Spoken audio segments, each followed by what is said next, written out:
Started here for our 6 o'clock start 5 minutes ago.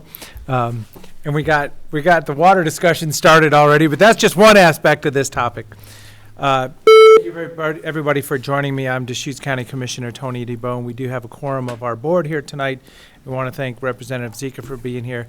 Well, one order of business, we're going to figure out who's on the phone and learn about this for just a moment. So Sharon, I'm going to mention who I think may be online already. I heard Detective Dustin Miller, Gary Braceline, and probably Hunter Neubauer is there. Can those three people just confirm they've joined us? Oh, no. If they can hear. Yeah, Dustin Miller is here. Thank you. Hunter Neubauer, are you Gary there? Braceline, yeah. Gary Braceline. Okay. Is Hunter there? Maybe not. And then is there anybody else on the line? That's why I was trying to get the specific names out.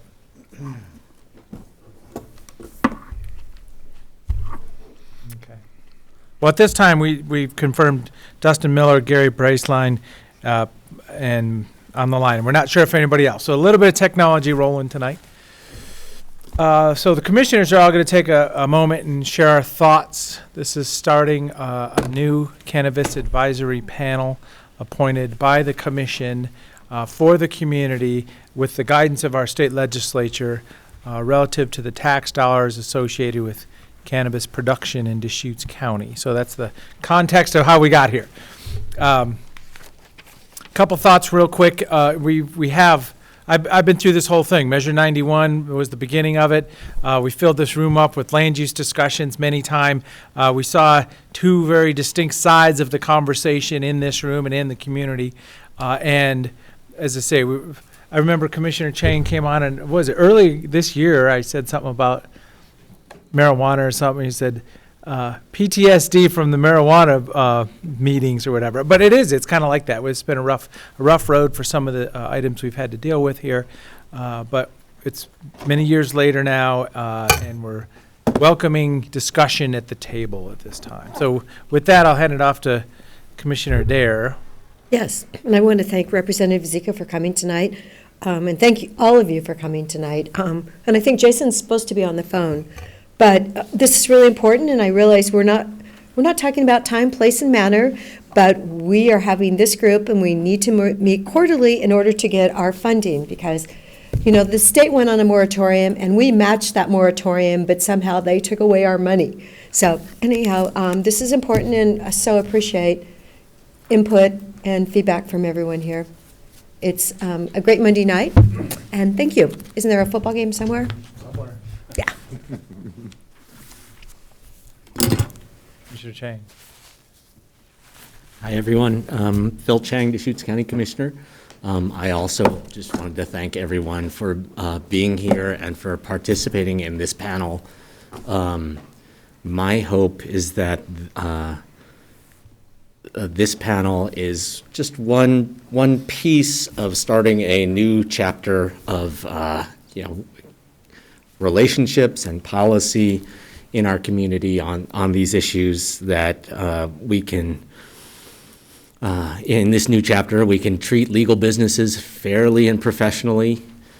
We can crack down severely on black market production and black market distribution of cannabis, and that we can prevent and treat substance abuse disorders in our community. And these revenues that we're here to talk about today represent a great opportunity to work on those goals.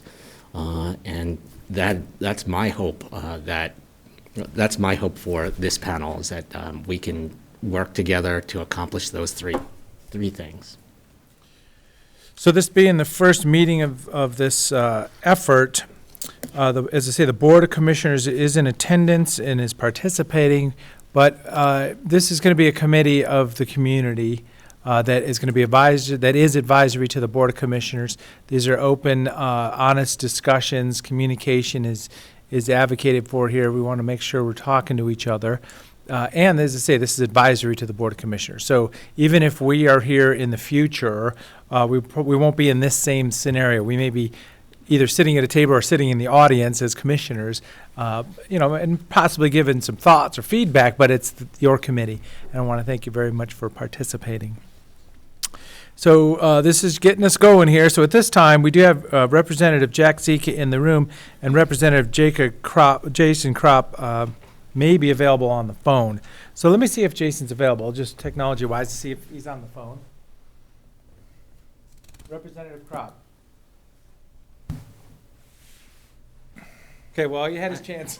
So thank you very much. Right. I was just saying, it was kind of his bill that got us started. He very much wanted to participate. I mean, I spoke to him earlier today, and he was planning, he said that people were working on getting him another call-in number because the one he had didn't work, so We've had so many issues when it comes to links and numbers within the last week. I don't know what's going on, but yeah, things have been really difficult to connect. I don't know if it's a Zoom thing or what, yeah. But I can take it. It's the Russians. So thank you all for being here. I really appreciate this inaugural meeting, and I'm happy to be here and kind of give you our thoughts and the process of what we did to our thinking process for the bill. We definitely wanted the industry to be present. We wanted the public to be present. We wanted safety, the sheriff's office to be present, of course, water to be present. We wanted all of these issues to come together and do an advisory panel for the commissioners to let you know on what your thoughts are on these funds coming in. When they drafted Measure 110, they never thought of somebody or a county opting out. That just never was a thought for them. So when Deschutes County passed that measure and opted out in the rural areas, it kind of threw everything for a loop.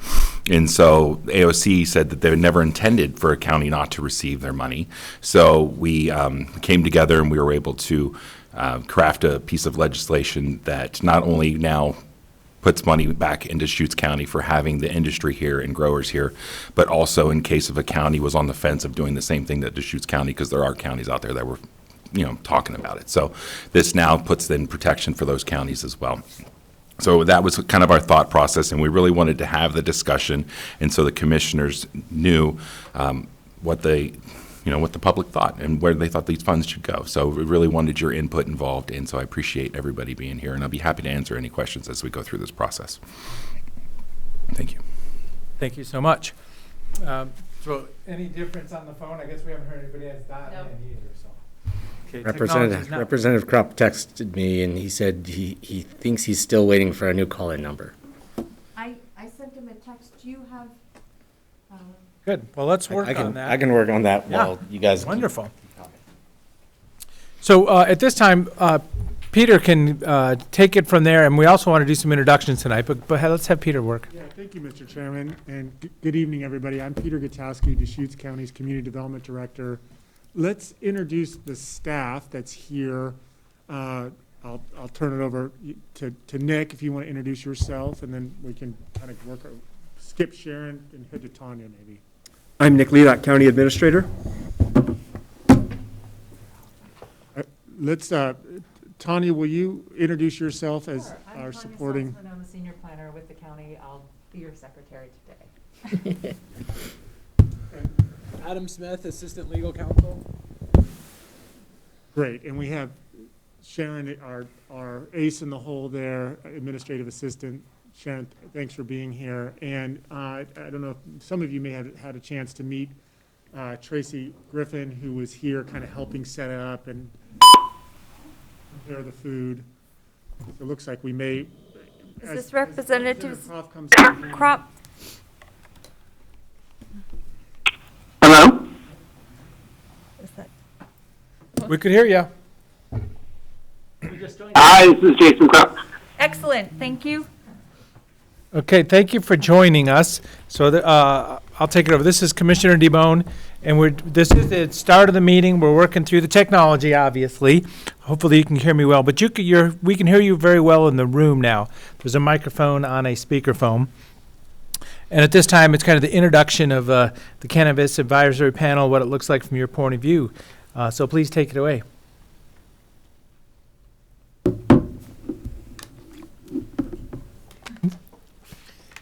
Commissioner Vaughn, I'm sorry, were you asking me to speak? Yes, please. Oh, thank Thank you. Well, thank you so much, everybody, for being here this evening, and thanks for staff for tackling the technology challenges. Sounds like it's been quite a day at the county offices. I'm Jason Krupp. I'm state representative for House District 54, which includes most of Bend, and I want to thank the commissioners for having me this evening. And I want to thank the new committee members of the Cannabis Advisory Committee for participating in this project and being willing to give of yourself and your time to help the county with this endeavor.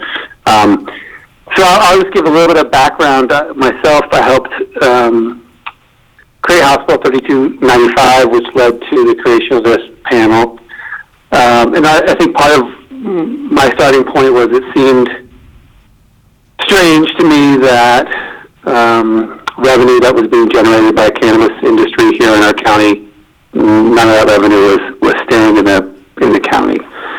And as I had discussions with multiple people throughout the state who had worked on some of the original cannabis revenue legislation, nobody had really anticipated the situation that we find or the circumstances that exist here in Deschutes County. And this bill, in some part, was a fix to sort of an unanticipated set of circumstances. And one of the things I thought was really interesting about the conversations I was having with people throughout the state that were involved in the cannabis industry was, how do you have meaningful and productive conversations within the community about this emerging, growing industry? And I had interesting conversations with people from throughout the state about how their counties and their municipalities structure some of these conversations. And part of the feedback that we got from other counties and other cities helped us shape this legislation and shape the framework for the Cannabis Advisory Committee. In some respects, there's a high level of flexibility that's structured into these committees so that each committee can sort of address the individual circumstances of their home and their home county. But the basic framework is use this committee to have meaningful discussions and make recommendations to our county commissioners about how to use marijuana revenue, how to tackle some of the public safety implications, and how to address other issues regarding production and businesses involved in cannabis. And I will say the one thing that really spoke to me was the public safety standpoint, the public safety issues. And, prior to being a state representative, I was a deputy district attorney in Deschutes County, and before that I was a public defender. And what I was having a number of discussions from a variety of stakeholders that were expressing similar concerns and wanted to make sure that we were doing everything we could to make sure there wasn't underage use of cannabis, and to make sure that we were providing assistance and help to people who are struggling with substance abuse. And I heard that from a variety of stakeholders. And I will say one of the other things that spoke to me about public safety is I had experience when I was a prosecutor prosecuting people who had vandalized and stolen from legal cannabis businesses. And so I am hopeful that we are going to get some interesting conversations and insights about how to increase public safety here in our community. As I helped push this legislation, my sort of main goals for the Cannabis Advisory Committee I thought were relatively straightforward, and I'm hopeful that they're going to be pretty successful. And one is, if there's sources of tension and conflict in our community around the cannabis industry, that this advisory panel is a structured place to have productive conversations.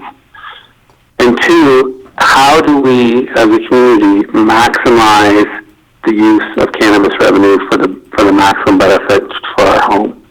So I'm really grateful for the County Commission for impaneling this committee, and I'm especially appreciative to all the people who put their names in, who want to be part of this process. I'm really looking forward to this panel, and I am going to be paying close attention to the recommendations that come out of this. I think that this committee has a ton of potential to help move our community forward. Thank you very much. Thank you for joining us online tonight. Sorry about the technology.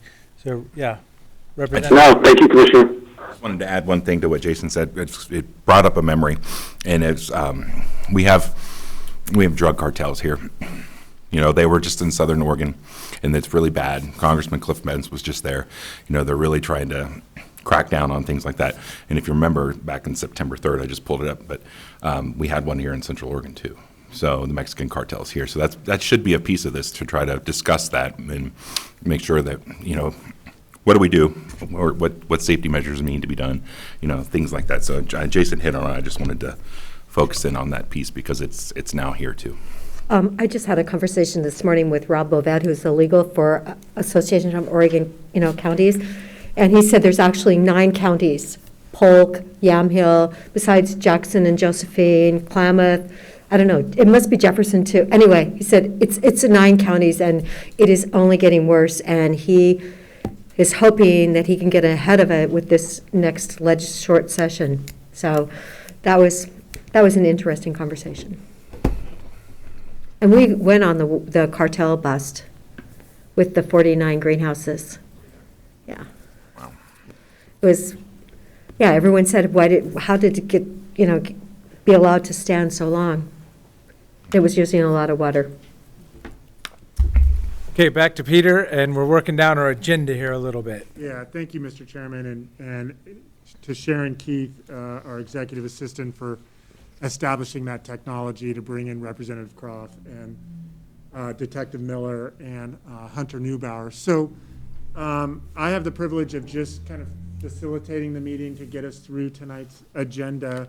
Just wanted to do a couple of things, just give you an overview of what we're going to be discussing today, and then we'll transition into the opportunity for this panel to share your thoughts, certainly your introductory remarks, kind of what you hope to achieve and accomplish, and some of the issues that you would like discussed as part of this panel as it convenes over into 2022. And Tanya Saltzman, who's a senior planner, we wanted to capture those issues or themes that you think are important for the community as part of this panel. So that's forthcoming. So we're going to do a round of introductions, and then we will respectfully have a conversation about and a nomination, hopefully, to elect a chairperson for this panel.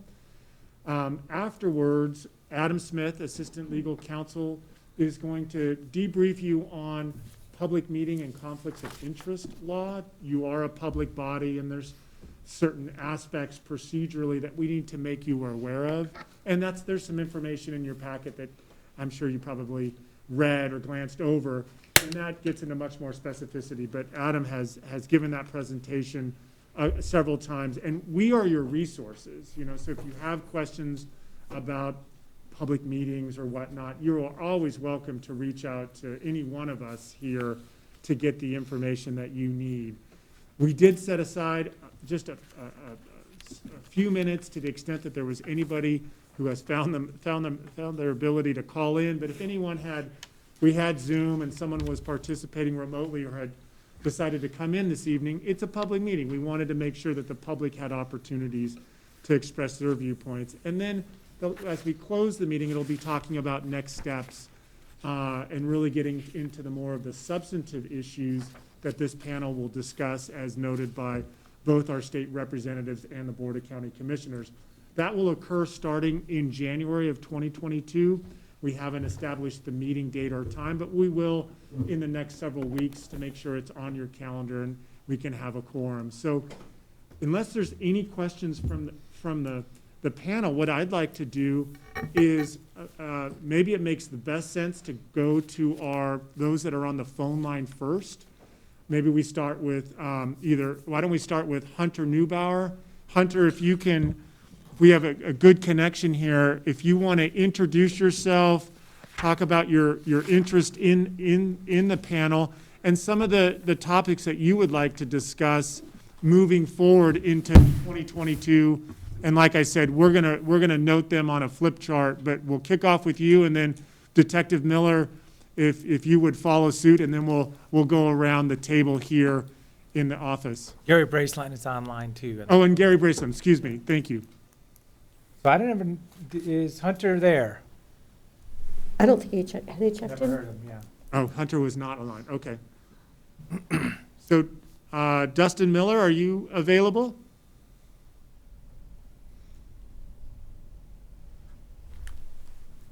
He was here. So detect. So I am here, if you guys can hear me. Yes. Thank you. The problem is I was trying to explain to the person who texted me the number. The distant voices are really hard, so I'm catching just bits and pieces. It's cutting out a bunch, so I'm having a hard time following, but I can assist wherever. The people that called in, like Mr. Kopp, it's very, very easy to hear him.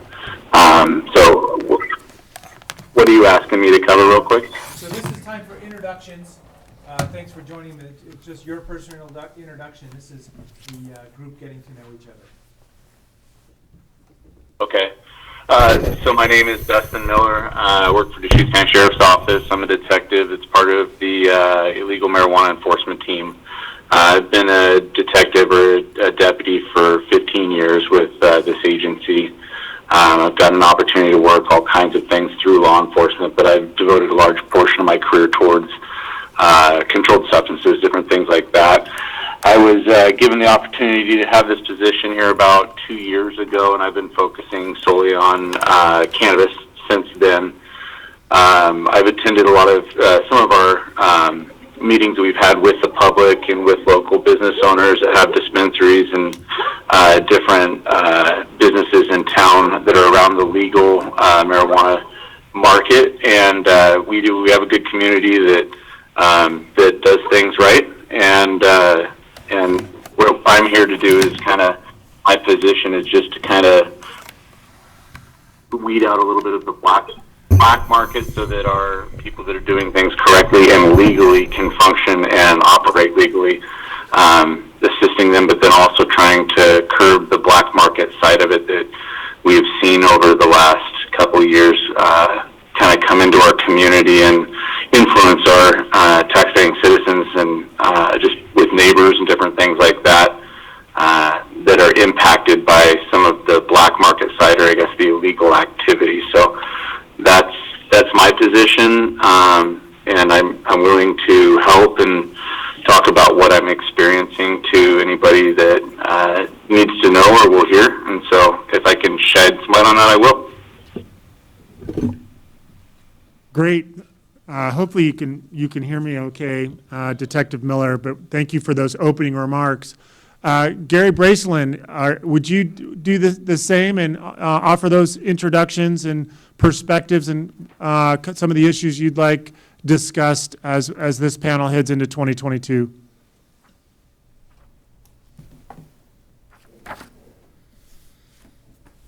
Yeah, sure. As previous speakers mentioned, really can't hear anything. I think we can hear Peter a little better now and could hear Commissioner DeBone, but beyond that, didn't really hear any of the other conversations. The people on the phone are pretty clear. My name's Gary Braceland. I'm from Bend, and I've lived here 30 years, spent most of my life in the outdoor industry, building brands. I have several different businesses in different sectors over the years in Deschutes County. Currently, GB2, my consulting business, helps scale outdoor brands. I was a co-founder of the Oregon Outdoor Alliance, founded Bend Outdoor Works, the nation's first outdoor products accelerator. I'm a co-founder and partner in Tokyo Starfish, and I've been involved with EDCO for decades. My position was I was nominated. I've also, I guess, been on the Oregon Entrepreneur Network Board and Built Oregon Board. My position was for the economic development position. I was nominated by EDCO as an economic development advisor to the council, and so I feel it's my civic duty to, put in the time and try to help moderate this conversation a bit. I hope to bring that experience to this issue and provide factual, common sense from a business perspective and help work out some of the issues we've had. Thank you, Gary. We're going to, unless Hunter Neubauer is on the line, and we can pause for just a few seconds. Hunter, are you on the line? Were you able to call in? Okay. Sounds like he's still en route. Hunter Neubauer did call me this afternoon, and sounds like he had a emergency to attend to some of his businesses in Southern Oregon. He was driving back and was hoping that he would be in a position to call in, so he may join us later in the evening. So to our panelists, let's go around the table in light of the telephone limitations. If you would just make a concerted effort to speak into the mics, and we'll hope that that transmits thoroughly for our colleagues on the phone. But Kyle, why don't we start with you, and then we'll work our way around. And Joe, you'll be next. If you would just offer those introductions as well. All right, thanks, Peter. Kyle Gorman, I'm the region manager for the Oregon Water Resources Department, which is the state agency that regulates water, issues water rights, all things of use of water and quantity of water. So getting a little bit of feedback here. So Jeremy Giffen is actually the water master, and I noticed in the legislation it talks about the water master designation in the district in which the county's housed. And so Jeremy and I flipped a coin, and he's currently in Mexico, and I am here. So won't tell who won that toss. But anyway, I'm happy to be here. Actually, I've worked in Central Oregon in water resources for over 30 years, and was the water master prior to becoming the region manager. And so my region covers the Deschutes Basin, the Klamath Basin, and Lake County. So I have a pretty broad perspective on water issues around the state, particularly in the Klamath Basin. So, and the Klamath Basin is not immune to the same things that's occurring here in Deschutes County with hemp and marijuana grows and the activity that goes with that. So the Water Resources Department is the state agency that is the entity that issues water rights for water use. And the nexus with hemp grows and marijuana doesn't exclude that nexus and our regulation. And so it has been a significant challenge for our agency to curb illegal use, but the number one priority for water masters around the state is to stop illegal water use. And so that's our number one priority. And so marijuana or hemp or any other crop that happens to be illegal is our first priority to get a stop to. Now, the laws and our ability to regulate is sometimes takes a little bit of time, but eventually we can get to that point where the uses stop. And so I think coordination with law enforcement on this particular issue might be able to enhance our abilities to get in there and get things stopped a little bit quicker. So I'm looking forward to working with the Sheriff's Office and others on some real egregious situations, and if there is illegal water use, we will definitely be there. So with that, I'll pass the microphone. Okay. Do I need to press anything? No. I'm Joe Stapleton, and I'm very new to this, but I'm happy to be here. I live in Bend. I've been here for 13 years, and most of that time I've been working in the cannabis industry. I am currently a license holder for retail in the county, and I work with another company here in Bend that has several retail licenses and a production license and an extraction license. And I don't know that I can speak specifically to goals that I have for the panel yet, but I'm very eager to hear about the black market situation seems to be getting worse, and it directly obviously affects my businesses and the others. And yeah, I hope I can just offer insight into the area that I know about, which is cannabis. Yeah. I guess I'm up. My name is Mary Fleischman. I've lived here 35 years, 28 years with the county juvenile department, and 40-plus years working with juveniles in general. My biggest concern is what is going on with our young people, and the dispensaries are doing a great job of making sure the kids aren't getting it, but they're still getting it. And my experience has been that kids are not doing well in school once they start dealing with marijuana, and it really makes me sad when I can go on the sheriff's website and see young people I worked with through the years, and they're in the adult system at this point. And those are kids that now they're adults, but they were young people I worked with that had started out with marijuana and had drug issues, and there they are. So my biggest thing is looking at how we can do probably better education county-wide to get young people to understand a little more about what they're getting into and get parents on board with that. And obviously, with the black market, they don't know what they're getting. So that's a big part of it. And the other cap that I wear, because I do a whole lot of conservation work, and I'm very concerned about water and how that's being misused as well. So that's pretty, so I'd like us just to be able to address that, and especially with the education stuff. I mean, back in the day, you had the commercials with the egg in the frying pan and whatever, and that was stupid. But I think there's other ways that we can get messages to our young people, because they're not making it at school, they're not able to hold down jobs, because they're just, they're stoned out of their brain. So I'd like to see if there's a way that we can deal with that. Hi, my name's Liz Latochinsky. I served on the Marijuana Advisory Committee, the MAC, so this is kind of, quote, old home week, although time, place, manner, as Patty mentioned, has already been decided. And I come to this panel with an open mind. What does our county need, and what can we spend the revenue that will be coming our way thanks to the work of the two representatives? And so part of my question for the board, the white board, is how much tax is coming to Deschutes County? And is that one lump sum once a year? Does it come quarterly? I'd also like to know where struggles are with the budgets of certain departments. So is the law enforcement of need of some extra funds in order to go out and find some of these illegal grows?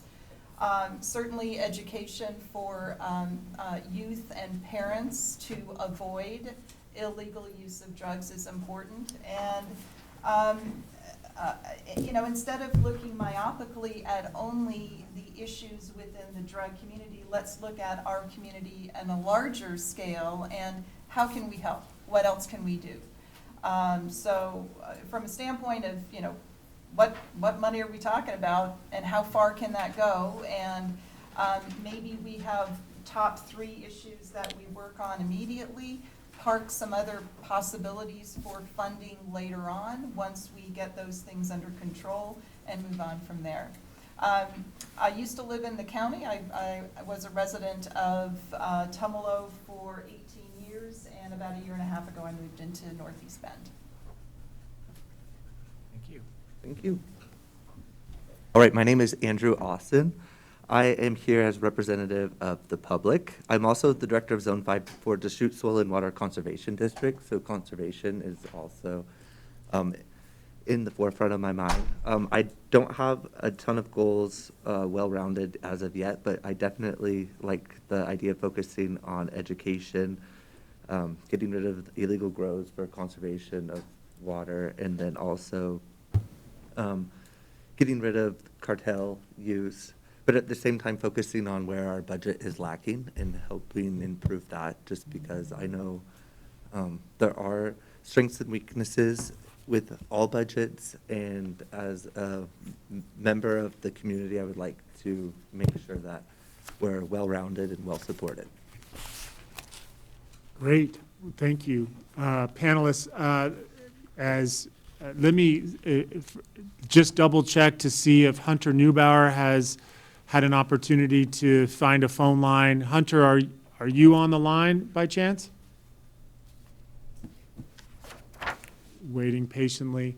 Okay, why don't we, well, thank you for those comments, and let me pause before we go to our next agenda topic, which is to discuss and possibly nominate someone to be considered as chairperson. But before we do that, I just want to make sure, looking to our commissioners and/or representatives, if there's any follow-up remarks or thoughts after these introductions. If there are none, we can go into the next topic. So just a little bit of observation and kind of digesting everything being discussed here already. This is an opportunity to look at the big picture. It is an opportunity to figure out, it was mentioned funding, who could use funding if this is going to be an advisory to the commission, but also what are we going to do about the black market and juvenile, addiction issues or exposure to illegal substances. So the discussion can be broad. The decision points may be few, so, we'll see how this all goes. But as I say, thank you very much for joining us, and this is going to be meeting quarterly and there's 2 and 3 year appointments on here, so this is going to be here for a while, not regular, not more than quarterly, but let's make those relationships and really do some good things for our community. That's one thing to add. Please. So thank you for your comments. You made me think of something else, Mary, when you were talking about our minors that are getting a hold of THC products. But we found out during the session that there's also derived from hemp. It's called a Delta 8 process. I think maybe Joseph would know, or maybe familiar with it. But it also can be derived into a THC, and this could be sold to minors. The way it was coming out, it was packaged in bright colors, and it could come in 800 milligrams. So it was really high dose, and minors were purchasing this, and so we were made aware of it in the middle of session, and we made a hard course to try to correct it. And so this committee can also try to be nimble and try to address those issues as they come up too, because there might be something else that we just don't know about. So I appreciate that. The kids figure it out. Mm-hmm. To get to Liz's questions, I think our representatives have some sense of how much money we're talking about and the frequency of installments or I believe the discussion was that revenue would come quarterly. I know that, Representative Kropp and I talked a few times during the legislative session, and I am not remembering the exact numbers. So I don't want to try to put numbers out there. But if either of our representatives want to speak to those dollar amounts that are projected, one of the issues was that one of the circumstances or unique factors that has come up in the last couple of years is that Measure 110, which does not deal with marijuana or cannabis. It deals with other controlled substances, but it takes a huge portion of the marijuana tax revenue in the state and it puts it into treatment programs for those other substances. So the amount of tax revenue that's generated and the amount that'll come back are very different.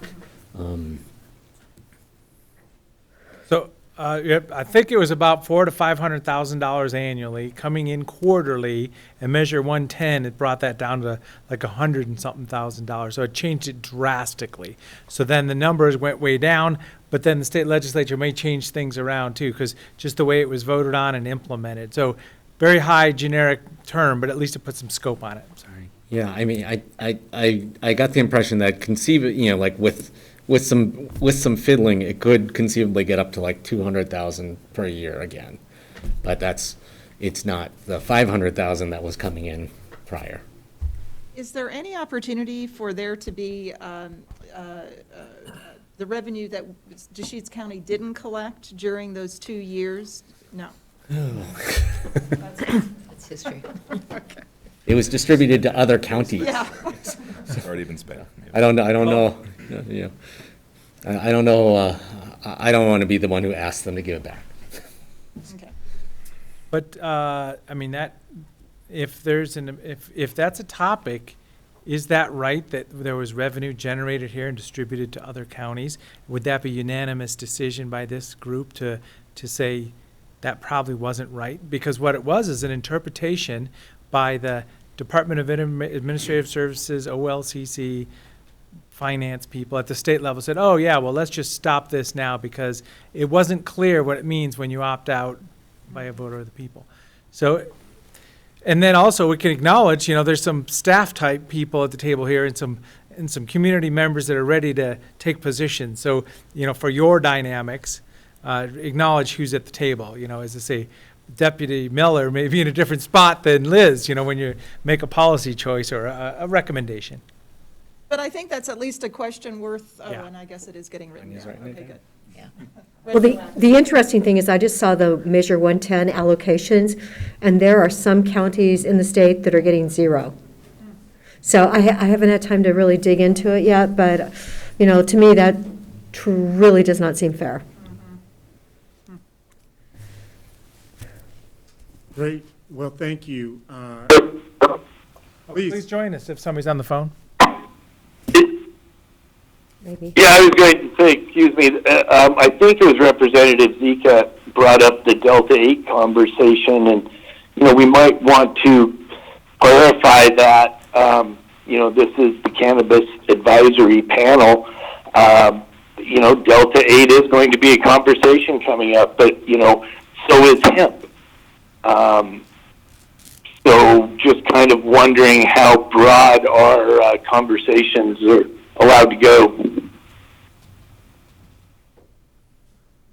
And I guess one other point is with our technology issues and so many people not attending the meeting, if we would maybe be wise to have the chairman conversation at a later time since we can't hear all of the conversations going on. But those are my 2 cents. Out. So people are nodding their heads yes when you mentioned the chairman conversation, but. Chairperson. Yes. Yeah, chairperson. Well, let me pause. Are there any follow-ups, or I can kind of take the ball as it's rolled maybe to me figuratively? Well, I mean, I think that's a very good question. And obviously, our connection isn't perfect. We have three participants on the phone that are having trouble hearing us. Hopefully, I mean, we can certainly bring this back for the January meeting. Hopefully, everybody's had a chance to review the charter, which provides context for what this committee can discuss and offer recommendations to the Board of County Commissioners. There was a question just, I think that was by Dustin Miller, about, you know, what is kind of the scope, but I think, you know, the commissioners will certainly can shed additional light on that. But if it's, you know, if it's related to cannabis, and, you know, there's this group feels like it's worth a conversation. I don't want to speak on behalf of the board, but those comments can be relayed to the Board of County Commissioners for their consideration. Whether they, you know, are in a position to act on or not is to be determined. But I think the way this charter's structured is to afford the conversation at least. And, you know, there's topics that we're noting and staff plans on working with the Board of County Commissioners to set a realistic agenda every quarter. So there's opportunities to have meaningful conversation and not let it get totally overwhelming. So just as we plant the seed for the election of a chair, I want to just acknowledge that you're going to have, you know, it's really to help kind of facilitate the meeting, but you're always going to have staff support, whether that's somebody working the videographer, the videography with a videographer, someone who's taking minutes, and additional staff that are familiar with the topics that are being contemplated for that particular meeting. So I'll pause there and just maybe we can get a nodding of heads or an acknowledgement that it does make sense to to shift the election to the chair, the conversation about that to our January meeting. But I welcome your thoughts as I look at our panelists and certainly at the commission as well. I think that's fine to push it until January. I also wonder, I don't know if you want to continue to participate, but perhaps it does make sense to have the chair be an outside person, more of a facilitator, rather than someone who brings with him or her the biases that they come to this table with. That would be my recommendation. And since I have the microphone, what do the commissioners want to see at the conclusion of each of these quarterly meetings? Quarterly is not that frequent. So should we take one issue and try and filter it down to something that we send back to you for your consideration? Or is it an ongoing conversation? You know, my head is having a hard time wrapping around what do we see as success? And maybe January we can talk about that as well. So it was pretty simple decision when we had revenue coming from this source to go generally two ways: addiction support services, health department, and black market pressure through the sheriff's office, through public safety. So that was kind of the choice of how we're going to proceed. So that could be a discussion amongst the group. Are those the right priorities? I don't know if we're going to get down to the dollar amounts. It'll be a varying amount. It'll change with the legislative session. But then after that, it's each topic that comes up. So. When do you expect those funds to start coming in? I think by creating this panel, probably the ordinance was the enacting, and then having this first meeting, we'll be on a quarterly distribution again.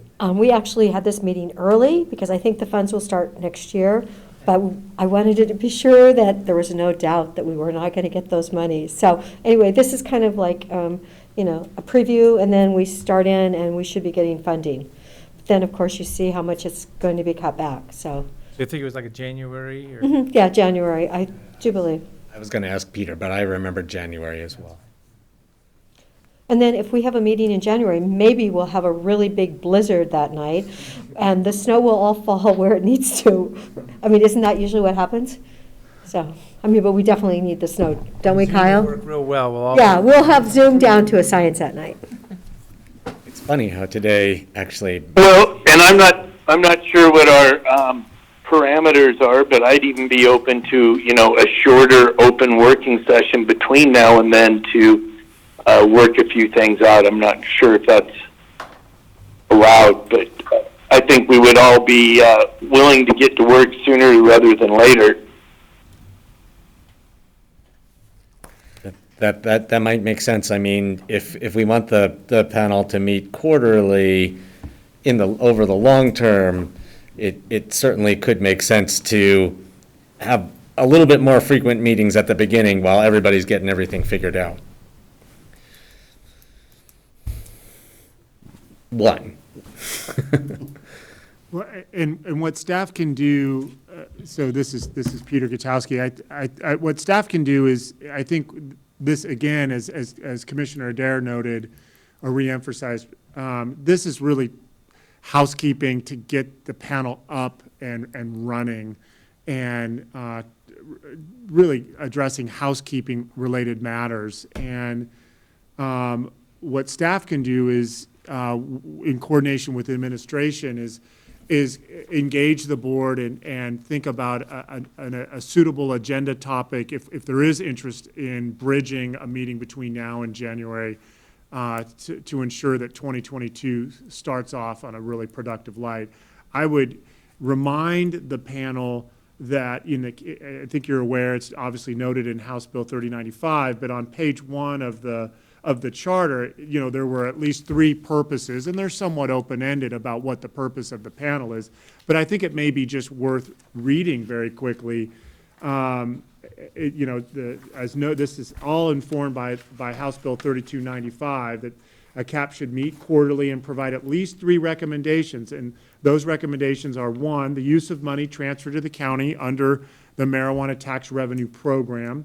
What it means to have, well, I'm sorry, I shouldn't paraphrase, increases in public safety measures related to marijuana use and marijuana entities in the county, and then issues presented by the industry itself, processing, production, wholesaling, and distribution that are subject, in our case, to rural Deschutes County. So again, those are the anchor points, I think, that at least as staff was drafting the charter and coordinating with the board to get it in a final product. But you may want to think about how to leverage those at a minimum, and then as they branch out, and evolve, then this committee is certainly well suited to discuss those and offer comments and perspectives to the Board of County Commissioners.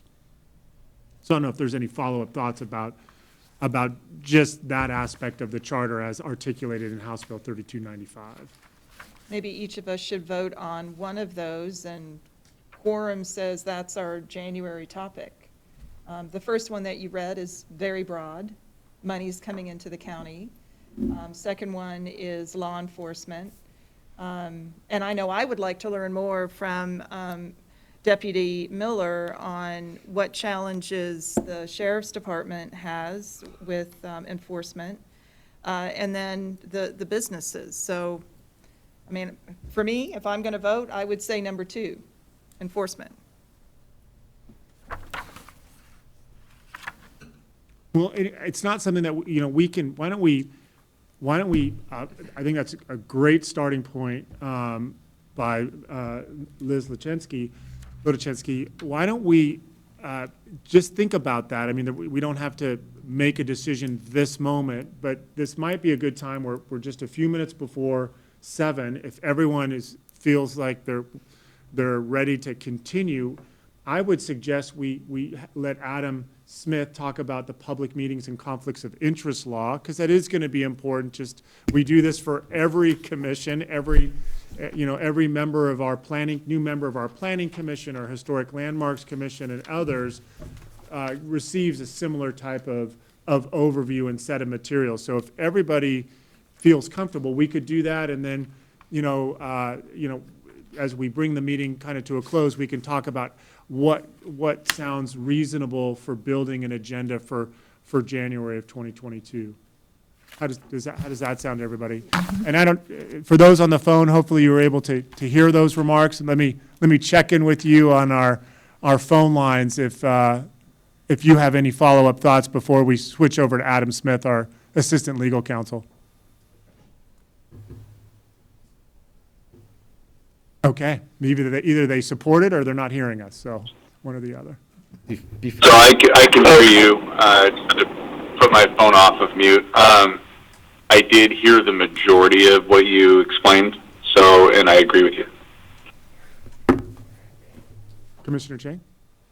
I was just going to suggest. Yeah, this is Jason Krupp. I can hear what's being discussed. Okay, good. Thank you.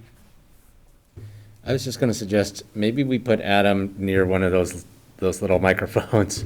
Like you could go sit up on the dais, Adam. So just so that the members of our panel that are joining us by phone, get 100%.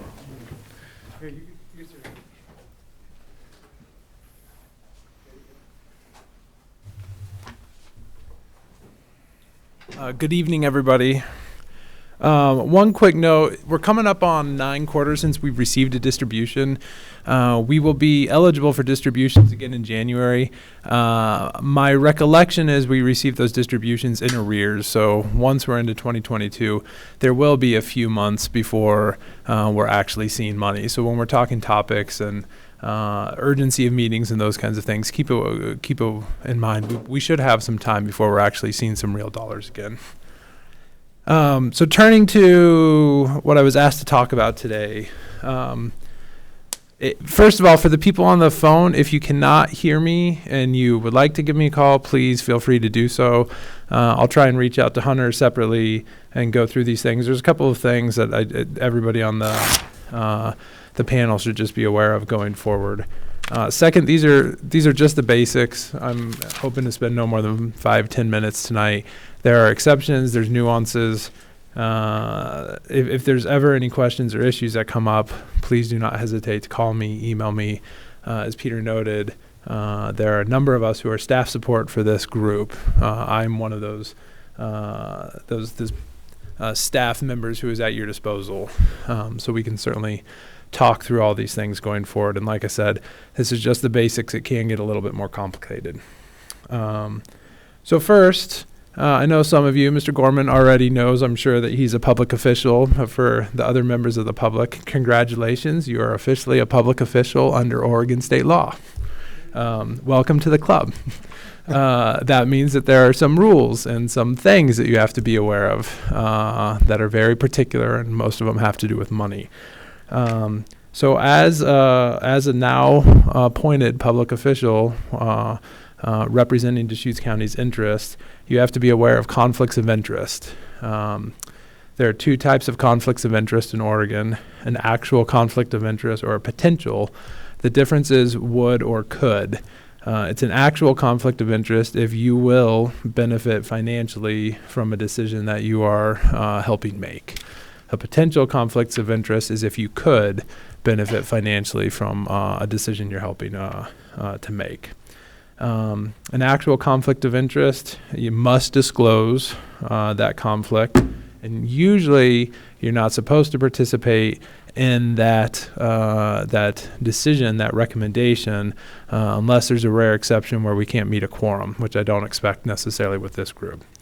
A potential conflict of interest, you disclose your conflict, but then you can continue participating.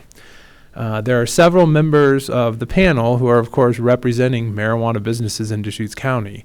Some of the decisions conceivably could directly impact your business and therefore could be actual or potential conflicts of interest.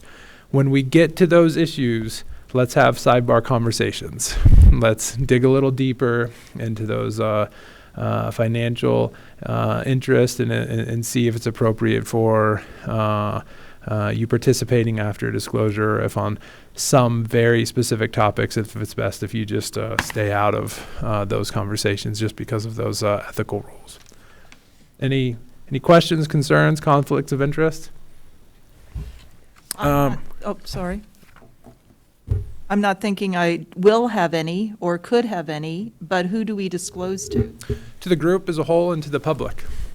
Okay. So it would be a disclosure at the beginning of a meeting, and it's very common, and please, of course, if you feel like you may need to be disclosing, you could call me ahead of time. We could talk through procedure and decorum and how you go about doing that. But it's a disclosure at the beginning of the meeting. Hey, I have a potential conflict of interest, and then in this conversation, that's sufficient. If it's just a potential, and then you can proceed. If it's an actual conflict of interest, then it's quite common for somebody to disclose they have that conflict of interest and then abstain from participating further.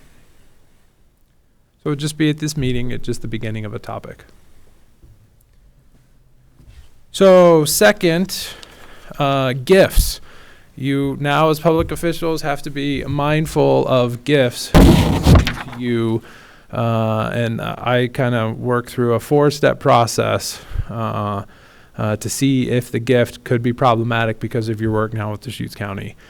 First, if you're receiving any gift, you should, know the source of the gift, and you can pretty much immediately not necessarily worry if it's a Christmas gift from a family member or any of those other kind of things. But if you're receiving a gift from something that's odd or unusual, or a business in town, or it's just something that's coming to you that's unexpected, you should really proceed to that second question and really trying to understand if the entity or the person who's giving you a gift has a legislative or administrative economic interest in your decision. If you are receiving something from an entity or a person that has some kind of economic interest in the work that we are doing here, then you need to proceed to that third step, which is the amount of the gift. How much is the gift worth? If it's more than $50 in the aggregate per calendar year, then you need to call me. And we're going to go through a list of exceptions together and see if any of those exceptions apply to allow you to accept that gift.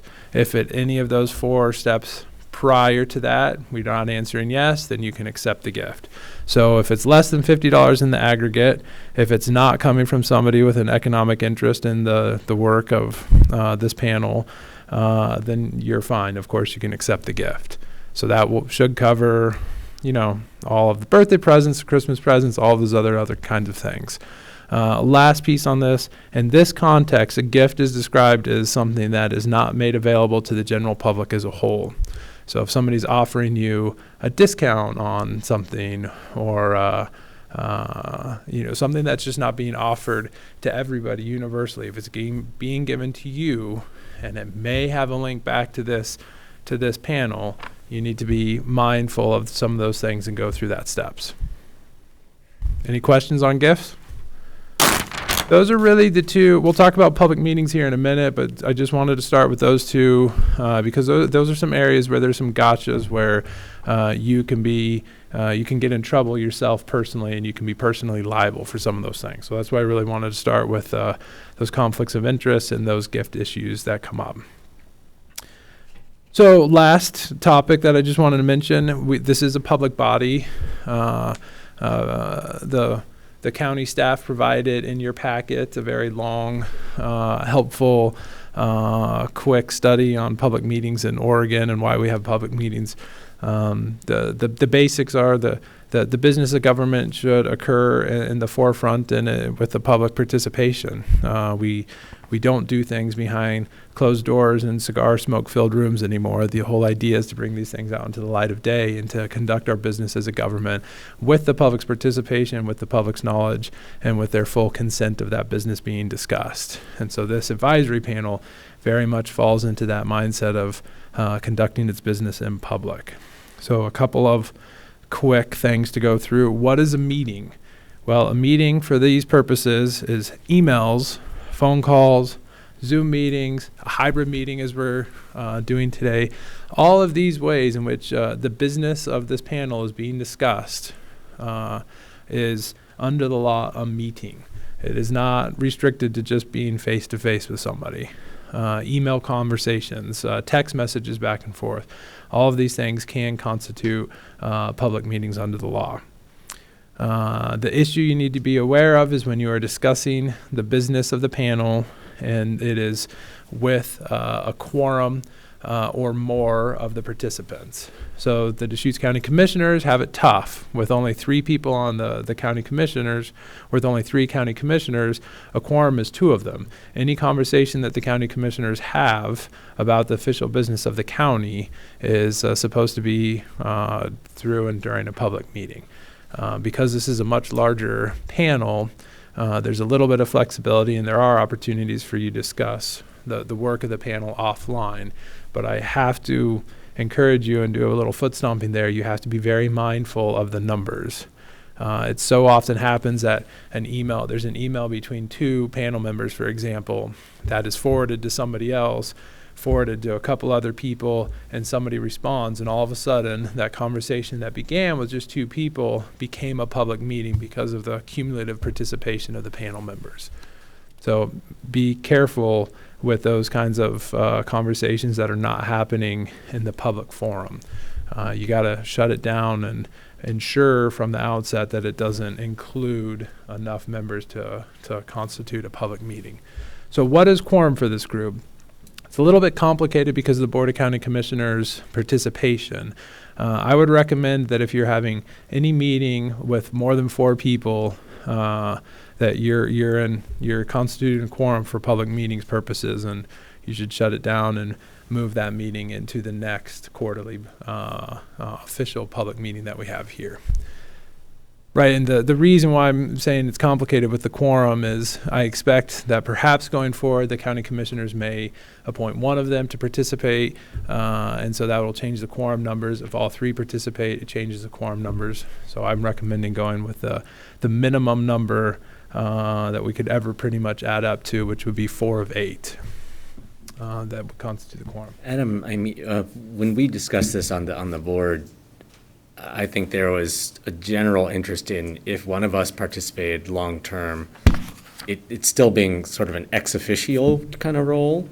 not a voting member of the panel, does that still, do we still have an impact on quorums if we're not voting members? No, and that's why even if we're not counting the county commissioners at all, because they're just ex officio members, the majority of the 8 remaining members would still be 4. If we're counting the one county commissioner, then it's would be 9 members. 5 would be the majority. We're still covered at 4.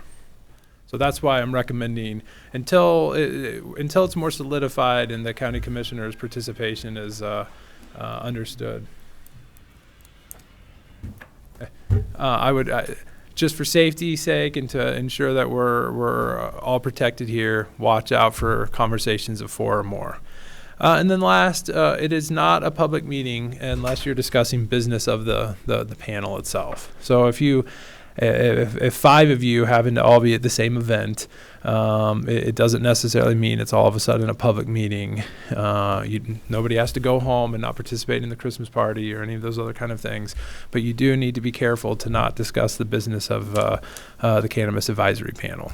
That's the safety if unintentionally you find yourself with more than 4 people in the same social gathering. Just lock down the conversation so you're keeping it on social niceties, and then we're all protected.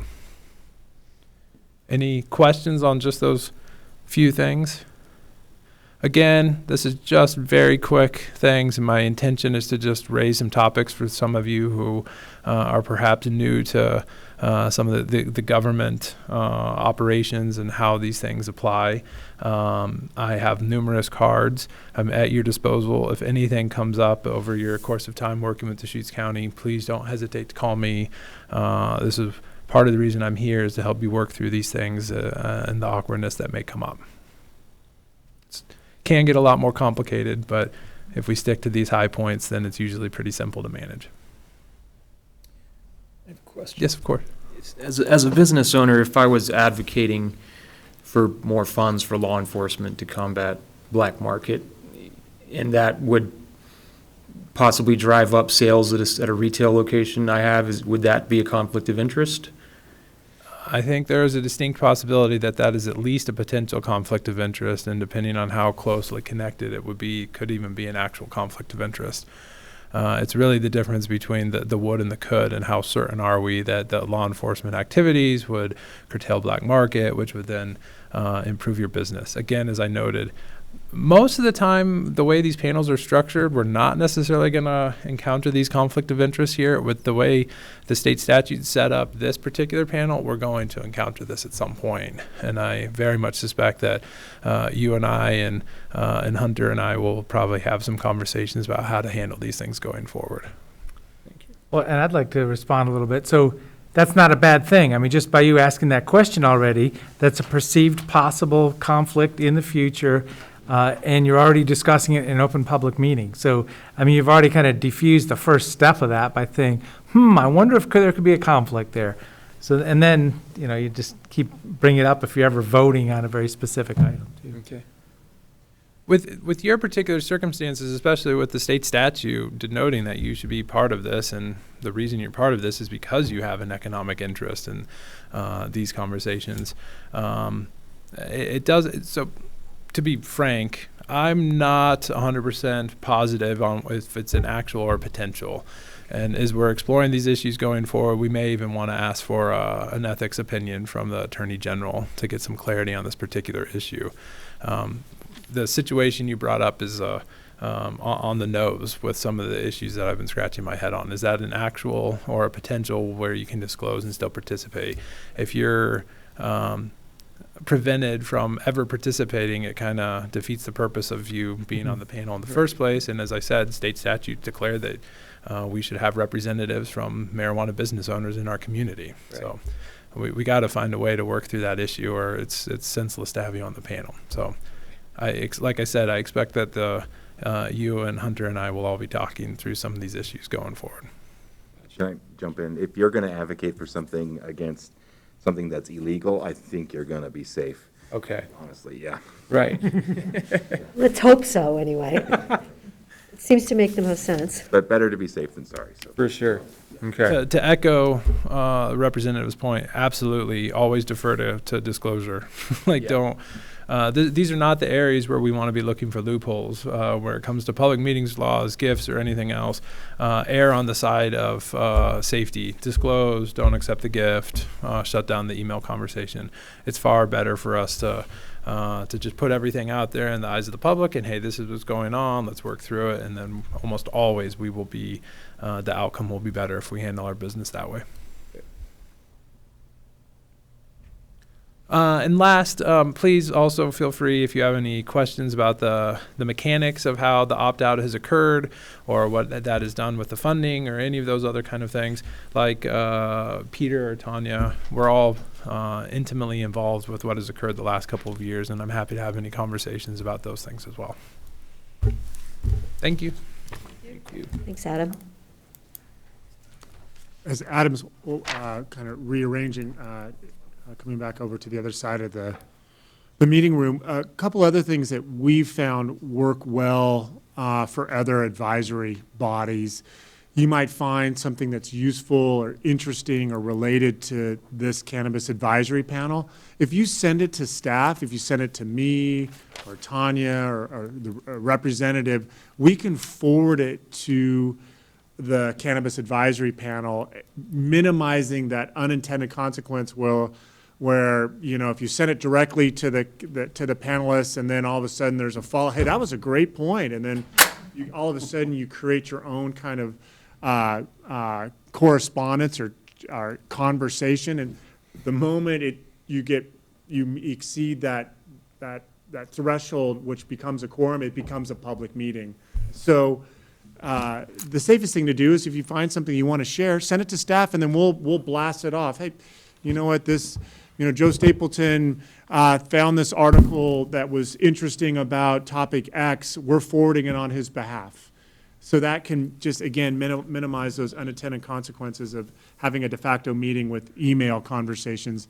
The other thing that I would just acknowledge as well, structurally, I don't know if you saw, but it's noted in the memorandum that staff created a cannabis advisory panel website.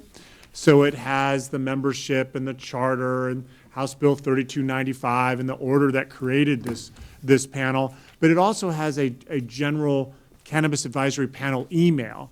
And that email, just for your understanding, as noted in the memo, will come to me and Tanya. And then similarly, if it's something that, sometimes you get spam, but if it's something related to this, of course, if it's related to this panel, we'll forward it to you.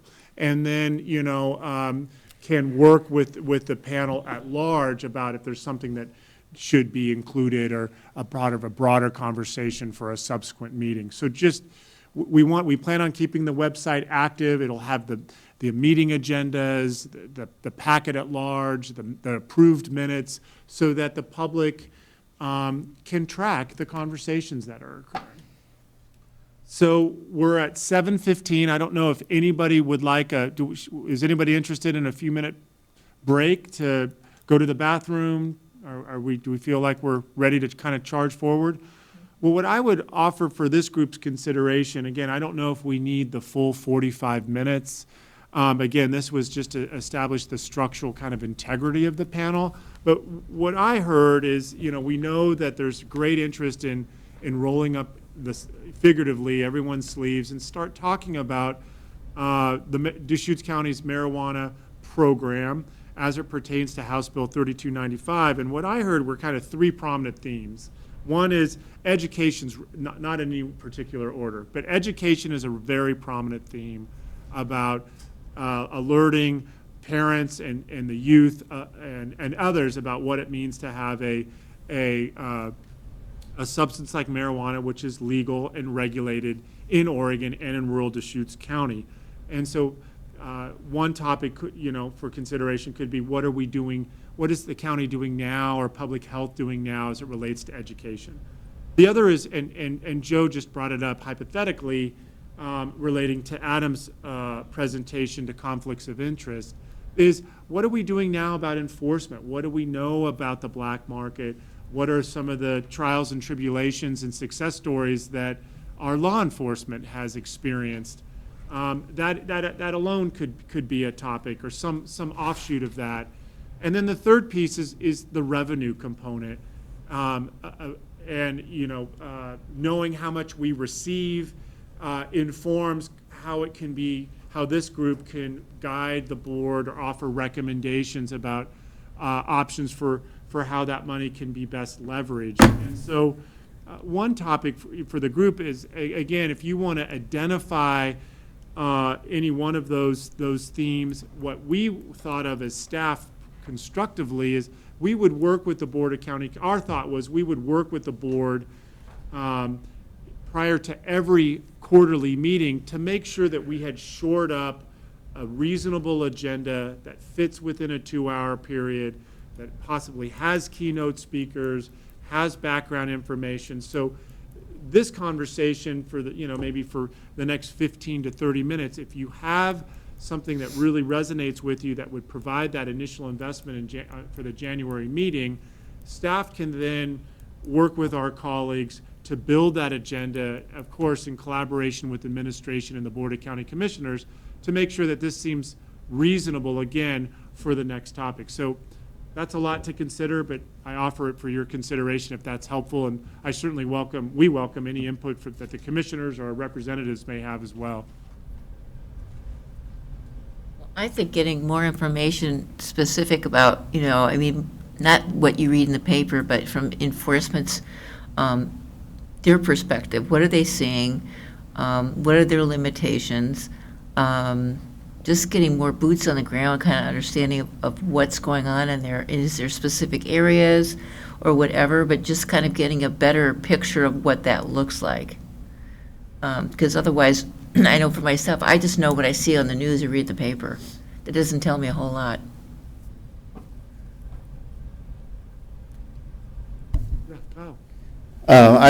I'd just like to, get a better sense of the amount of money that would be funneled towards Deschutes County in conjunction with a sense of how much money is being spent on current programs, so that we could understand, the enhancement of that additional funds in the programs that are already existing. And so, without that context, you don't really know what you can do. Can we hire one more sheriff, or can we hire 5? And, what kind of programs are out there. So I think one of the first steps I would like to know is, what kind of dollar value are we looking at? I agree with Kyle. I would like to know how much are we spending on the cannabis already through law enforcement, as well as treatment. I know that it was mentioned that Measure 110, most of the money goes toward treatment of other hard drugs or drugs in general, but how much money is going toward treatment for marijuana in Deschutes County already, as well as law enforcement, so that we could focus on loose ends? I'm also wondering, the stores up here, and the cities have the 3% local tax. Deschutes County doesn't have that local tax. Is there a reason for that? This goes directly against my financial interest, but I've just been curious to know if anyone knows why there is no local tax. Don't let them know that. I thought for cities to have additional local taxes, they had to have passed that before statewide legalization of recreational marijuana, but I'm not sure of that.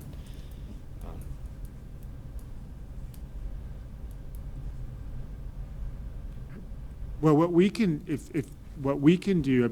the 3 or 4 remarks that have just been made, what we can do, is coordinate with our colleagues and again, with the support of admin and the county commissioners, is we want to make sure, I think what's critical is that we manage your quarterly meetings productively. And if we're not careful, the cup's gonna overflow. And so, we've got some great ideas about the amount of money today that's being channeled or leveraged that deals with enforcement, education, and treatment. I don't, to me, that's something that that's a fact-finding exercise that shouldn't be too difficult, that could be captured in a memorandum, and if appropriate, we could have some representatives, speak on behalf of those themes of enforcement, of education, which likely may also transition to treatment. So we could start with that and try to build an agenda. I just want to be mindful that we want to make sure there's times for questions and engagement, and so we'll figure it out as we go, but I think we'll want to proceed responsibly to make sure that it leads to a dynamic conversation. The other thing that's not lost on me for the January quarterly meeting, again, with colleagues of yours that are on the phone, is we'll want to do introductions again, and certainly at some point, whether it's in January or at a subsequent meeting. But as the third issue, I just want to make sure that those representatives on the phone have the opportunity. We need to hear from them about what their items are, what are their issues. And a few of them, Gary Brosselin and Hunter Neubauer, do have ties to the industry, and they may also have additional perspectives that we want to record. So that would be part of that agenda as well. But I offer that for your consideration and any other remarks, but I think that's enough for us to begin building. Yeah, Peter, let me just offer a couple thoughts. One, I think what's going to be important at the January meeting is to provide some estimates about how much money we're going to be receiving and when. So getting back to that key question, looking at where are we spending money today, and then the next key piece I think is going to be, so what are the gaps, or what does additional funding buy us? In other words, is the sheriff's office say, look, what we could, hey, we're good. Of course we know that's not the case. They would really like to have one more deputy or one more investigator or detective or whatever the case may be, or with the health services or community justice, what would additional funds buy us? And so to wrap that into a January meeting, I think would be, it's a lot, but it's a good and it's a necessary conversation. Then maybe it's March where the Cannabis Advisory Panel provides some recommendations to the board, which is right at the start of the county's budget process, because the Board of Commissioners and the Budget Committee will then consider the budget recommendations as a package in late May, and county administration, finance, et cetera, will make our recommendations in April. So maybe as we begin to think about January, also think about, and rather than all the way into April, maybe the next one is in March, to think about what recommendations to make that would then inform the budget process. I know Dustin can probably help us, because when I went on the first drug bust, they actually had the state police there with a piece of equipment that was doing the testing of all the product they were bringing in from the field, and I believe that cost about $35,000. And I don't know, Dustin, if you can clarify if how's our local people, have they bought that same piece of equipment? Because it seemed really great that you could go get all these plants, test them, and you knew right then and there what you were doing. So I know that could be really important. It was a huge team of people, because you've got Bend PD, you've got the state police there, and then the one that we went on over in at Alfalfa, I don't think they had a clue how big that was going to be. Just from taking pictures overhead, but there were like 49 greenhouses. Oh, Nick, you were there that day. It was really, it was overwhelming. Yeah. Dustin, do we have that piece of equipment now? Yeah, we do. We actually have purchased two of them, and it was about $33,000 for two of them. The sheriff's office has purchased those. They have come in. I actually used one today a couple times, so very useful piece of equipment. We used it on our last grow, but yeah, it is available, and we are using it now. Thank you. Peter, this is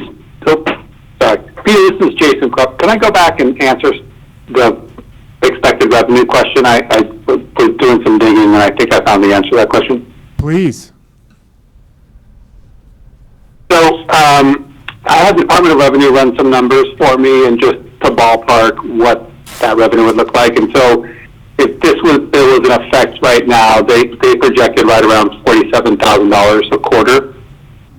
That's based on revenue distribution. There's a percentage of marijuana revenue goes to all the counties, and then the counties split it based on how many square feet of grow they have and how many retail licenses they have. So it's a ratio depending on how much total revenue there is, and then where we sort of stack up compared to other counties based on how many licenses we have. So that number could grow as marijuana grows, but as other counties add more licenses, our share might diminish a little bit. So based on current distributions and the Measure 110 distributions, they estimated this year to be right around $47,000 a quarter. Great, thank you. One more comment, sorry. I put in a request for an opinion from our legislative council to see if there's a process and that we can go retroactive. The bill will not be retroactive, but if we could try to get reimbursed for that lost revenue for the last 2 years, as soon as I get, I'm sure it's not going to happen tonight, but when I get that opinion back, I'll forward it over to you. Thank you. The number of licenses is not including those that are within Bend City proper, is that right? Or any license within the county of Deschutes counts as revenue that we pull in? Unincorporated Deschutes County. Only unincorporated? It's the number of licenses and the square footage, depending on the type of marijuana business, and unincorporated Deschutes County dictates our share. Okay. So any Bend retail stores, not including? I don't believe that they are. Okay. So some of that financial that we've been talking about, breaking down some of the questions we had, I mean, that could be like a packet that we could get before a meeting to be able to review, so we could be, even if somebody presented, we would be prepared to be able to ask questions. Yeah, great point, Mary Fleshman, that we could, yes, definitely strive to get that packet out early. You know, our conventional approach is about a week out, but we certainly, depending on the materials and the substance, you know, we could shoot for getting it out several weeks in advance, you know, so there's adequate time to review it and be prepared for the subsequent conversations with those representatives, as Nick noted, whether it's community justice or public health or from law enforcement, that then builds off a meeting that could occur in March, you know, for some observations or recommendations to the Board of County Commissioners in terms of what it means to have, you know, let's just round up approximately $200,000 a year in marijuana revenue. Commissioner.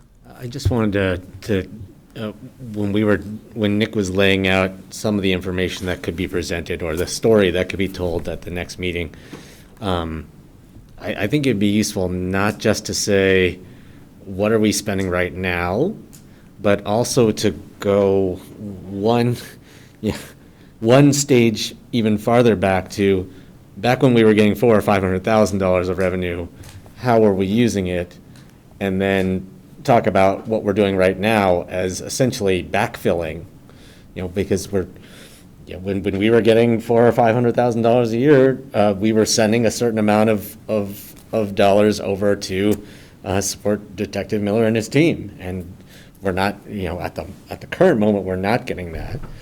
So we're backfilling that in certain ways, and then when we start receiving this 188 or 200,000 again, that'll give us a chance to sort of unbackfill some of that. The sheriff actually picked it up this last year. It was, I think didn't we ask him for like 100,000 or something? I remember, and he said he would definitely pick it up. He didn't want to lose the code enforcement team. Yes, we can certainly provide that information, and it changed from the first year to the second year, and then it wasn't much beyond that the opt-out, we haven't received it. But yes, we can certainly tell that story as well. And that's, yeah, great information there. So we have a sense of what we're trying to build back to, basically. Yeah. Anybody else on the phone? Gary or Detective Miller, any comments as I bring this kind of meeting as we head to the finish line? Just want to hear any thoughts or perspectives you have on the line.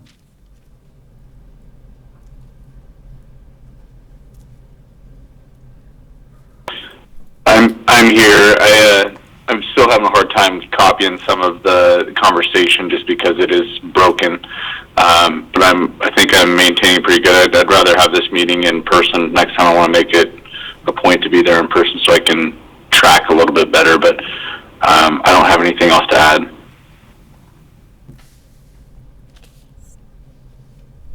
Yeah, I too am having some troubles following the side conversations. The main speakers were pretty clear, and I just think our three objectives in the charter, the finance issues, obviously, will be quite in depth, but public safety is a pretty broad topic.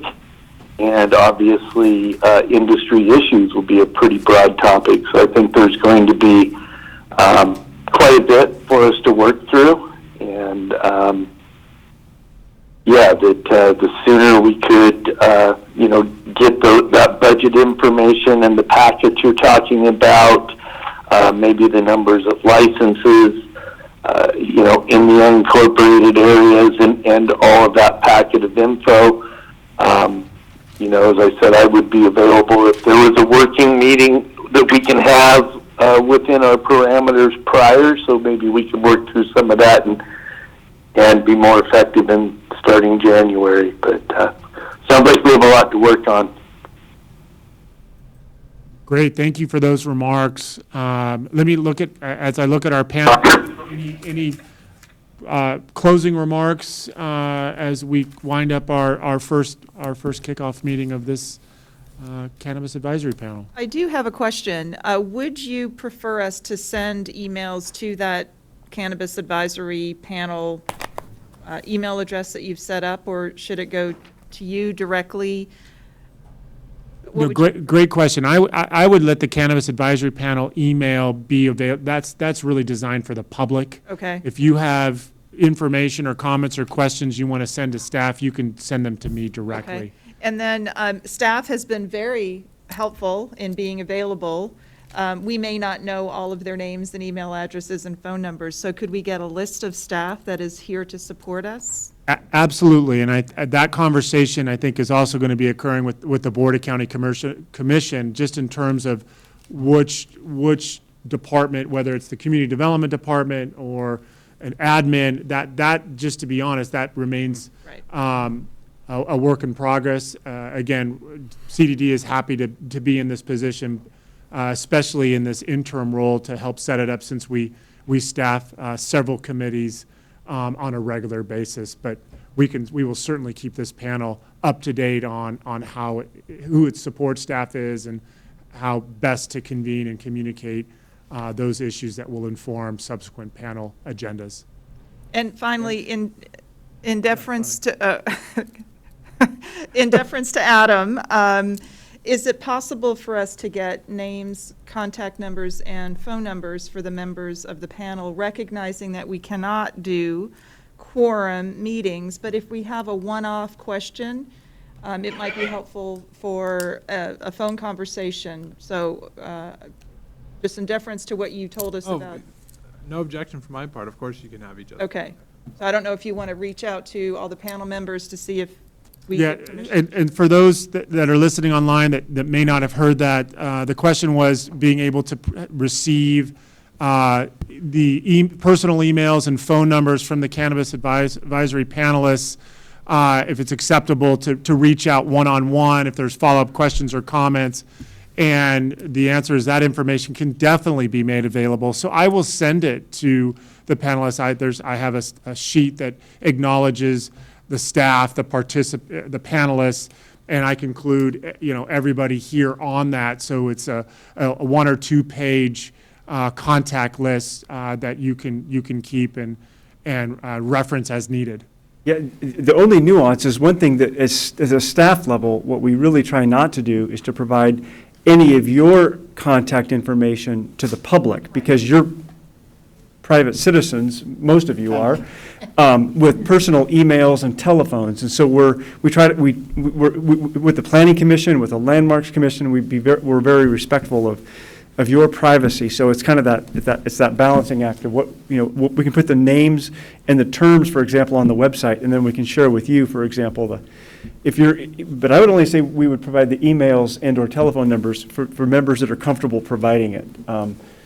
And generally, it works well with our other appointed commissions. We just want to respect your privacy as well. Kyle?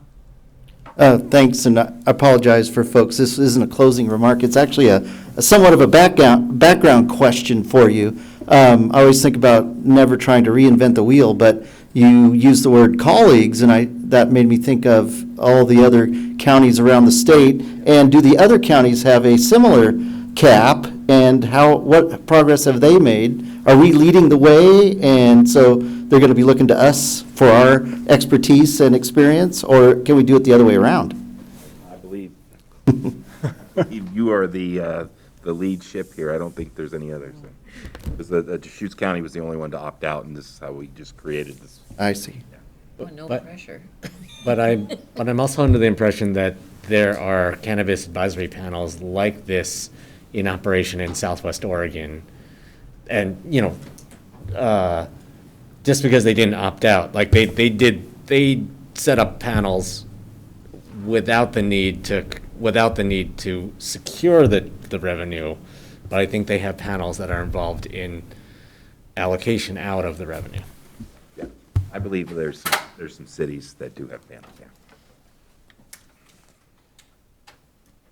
Let me look to our representatives for any closing remarks, and then I'd like to turn it over to our commissioners for their remarks as well. So, Representative Croft, are you still on the line? Any closing remarks as we bring this first meeting to an end?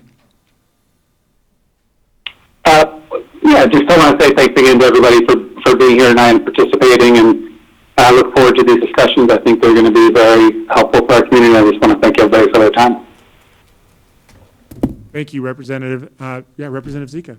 Yeah, just the same. Thank you for being here and participating and putting your name in the hat. I really appreciate that.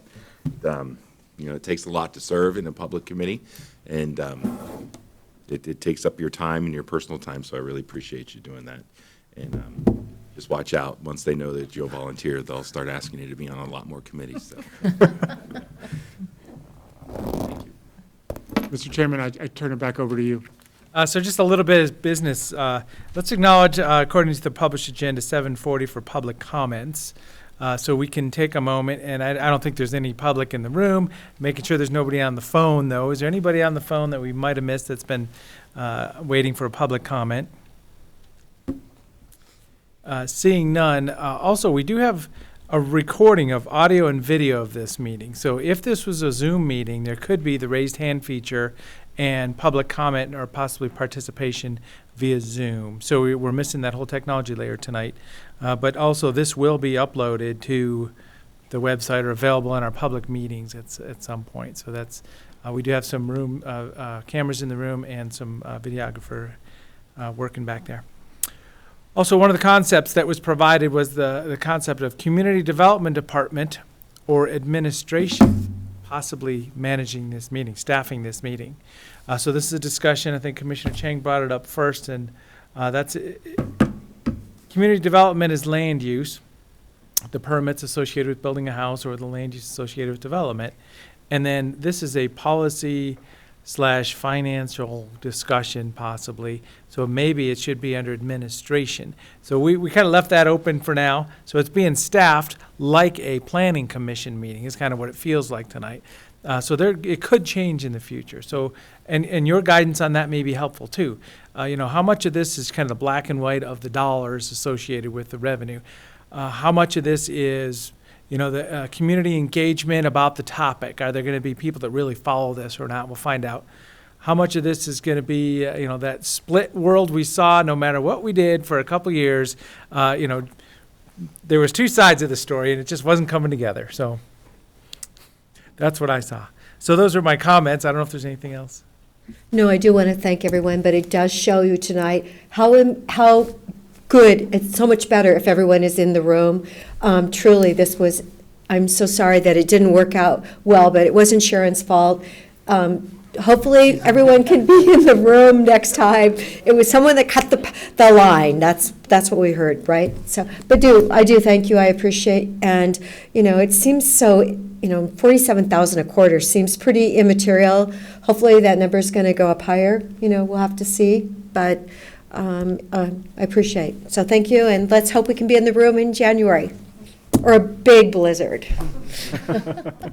Well, we need that moisture, don't we, Kyle? Yeah, but I advocate for snow in the mountains and rain here. Yes, so do I. Yeah, I just wanted to thank everyone as well. I look forward to working with this group, and when we were just talking about all the panelists having each other's contact information, I hope that we'll include all the commissioners' contact information there, and whether in this panel setting or just kind of individually one-on-one, if you have any issues you want to discuss, any questions you want to ask that we might be able to help with, I think we're available. So thank you. Thank you. And along those lines, I mean, two people can get together and solve the world's problems at lunch or whatever, but you got to just sell it to the rest of the group. So, but I mean, I'm available for that too. Direct conversations about any of this. Let's make sure to communicate when the topics come through. Great. Well, seeing that all the comments have been conveyed, and I'm seeing Adam has some business cards that he will make available, and we'll make sure that those are available for those that were unable to attend today in January. So here we are at 7:44, and we'll conclude the initial inaugural Cannabis Advisory Panel. Thank you, everybody, for your attendance and participation. Thank you. Have a good night. Joseph.